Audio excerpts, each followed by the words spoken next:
We've got to do something about these groups. Look at what I'm pointing to right here. A global web of Chinese propaganda leads to U.S. tech mogul. Okay, this is a guy, Neville Sigmund, okay, who basically is being called out by the New York Times as well as the Daily Beast for having funneled a ton of information, misinformation, and money into these misinformation campaigns. This just came up this week in Congress. They're also looking at Soros and some others. Like, who's funding this stuff? Do they even know where their money's going? Maybe they do, maybe they don't care. I've always said we follow the money. And whether it's tax based on ideology or taxed on institutions of faith or people of faith, someone's paying for it. And we are reverse tracing those steps. We are not stopping at the perpetrator themselves. We are reverse engineering to hold those accountable in our investigations to who funded them and knowingly funded them. And we will bring the appropriate steps against them with our partners at DOJ.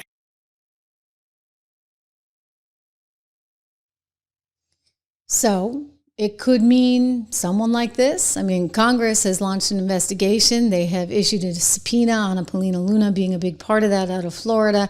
They say that this guy is involved in what China tries to call a smokeless war. He, on the other hand, is professing his innocence, saying, I categorically deny and repudiate any suggestion that I am a member of or work for, take orders from, or follow instructions of any political party or government or their representatives. But, you know, if you look at what the New York Times is alleging, if you look at what even Daily Beast, so we got this across the spectrum here with a lot of liberal publications, they seem to think that he's had a hand in some of the radicalization.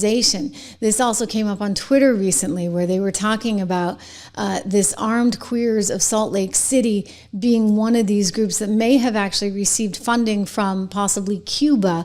This is the logo of the group out of Salt Lake City. And so this is a group that it is believed is being looked at and is being scrutinized by the FBI in terms of whether or not they had some involvement here. Meanwhile, you also have to recognize that this is something that's happening like all over college campuses everywhere. Here's a guy, David Kollick, I think is his name, and he put this up on Twitter. I wanted to share it with you.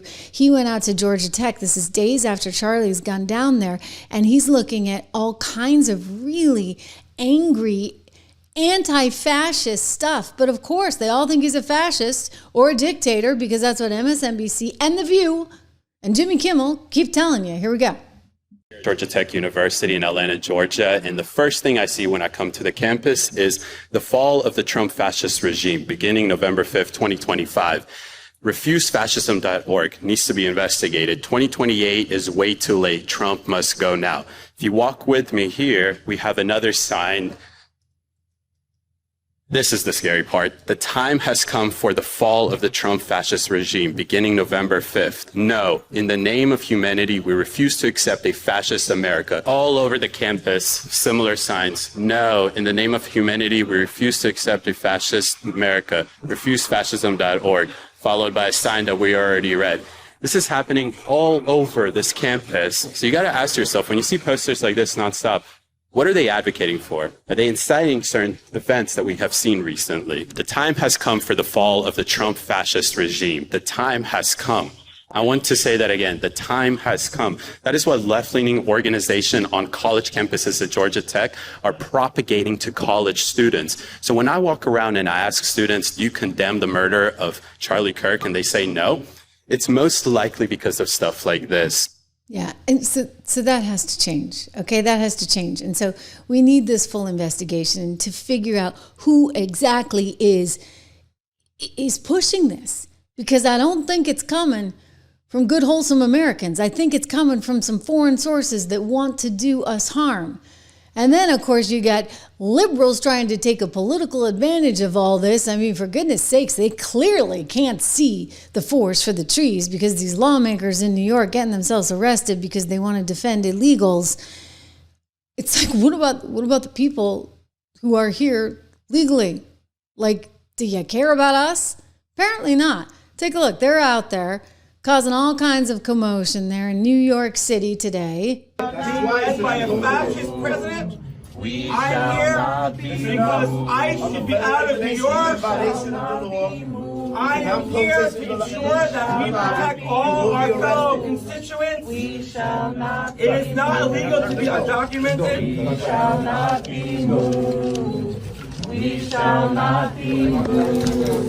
Okay. So they're saying we shall not be moved.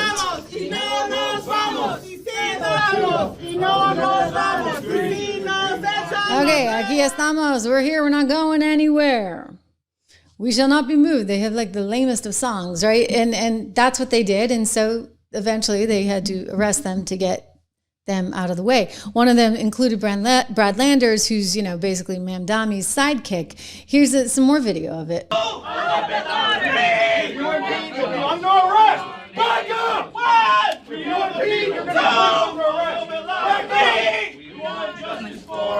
A lot of yelling.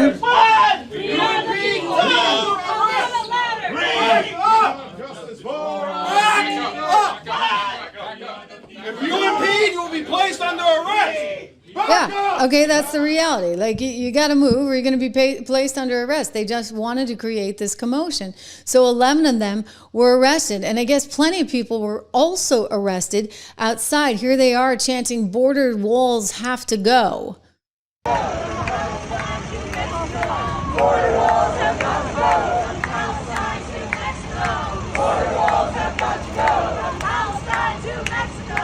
Border walls have got to go from Palestine. Okay, so we had more arrests going on there in New York City. And again, this harkens back to the question we keep getting at, which is what the heck are these people doing? Why aren't they looking out for actual Americans here in this country? Don't forget, look at New York, what they were getting. The Roosevelt Hotel, which was a beautiful hotel at one point, Midtown, East Side.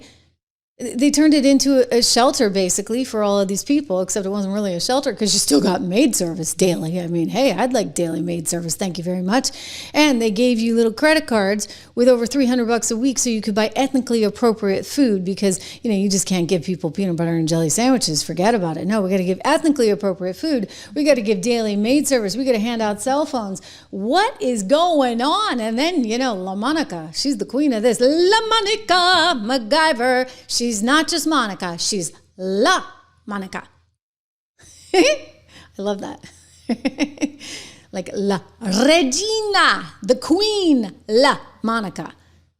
It's just hysterical to me. Anyway, Lamonica McIver, first-term congresswoman, is now facing 17 years in prison because she decided to not just sing a little song about how we're not going to be moved, but she decided in all her glory out there in her red pantsuit to take on these officers and to actually, if I'm looking at the same video you're looking at, it looks like she pretty much assaulted them.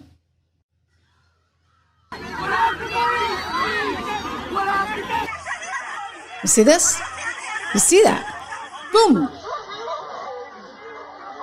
I mean, that's bad, okay? And we've watched this together, I know, a lot. But this is, whoa! That's the one, okay? That's the one.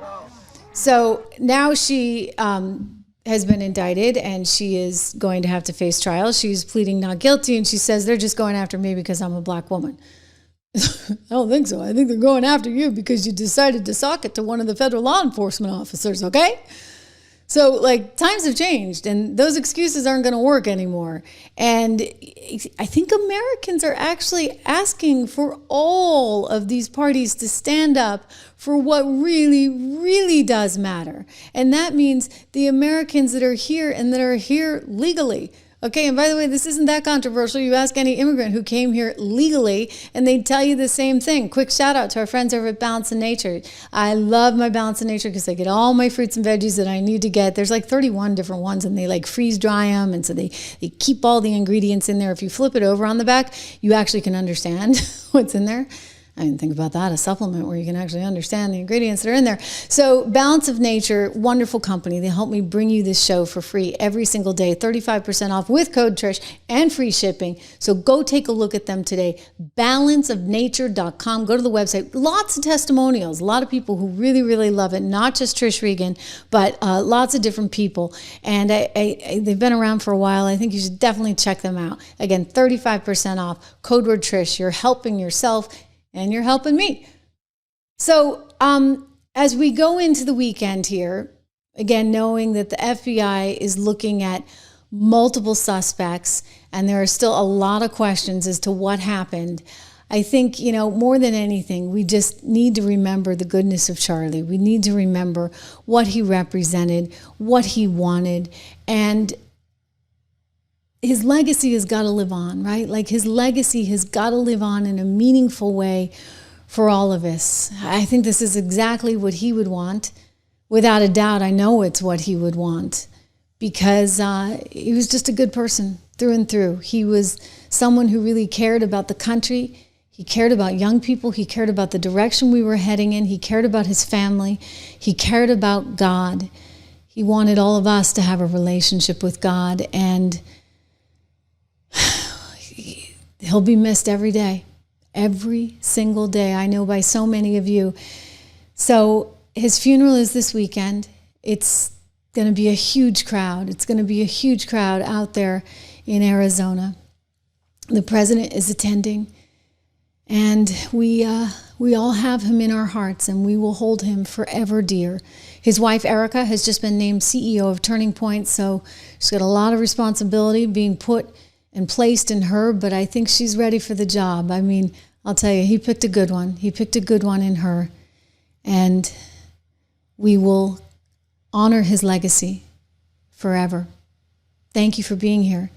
Please subscribe, and we'll continue the conversation throughout the weekend.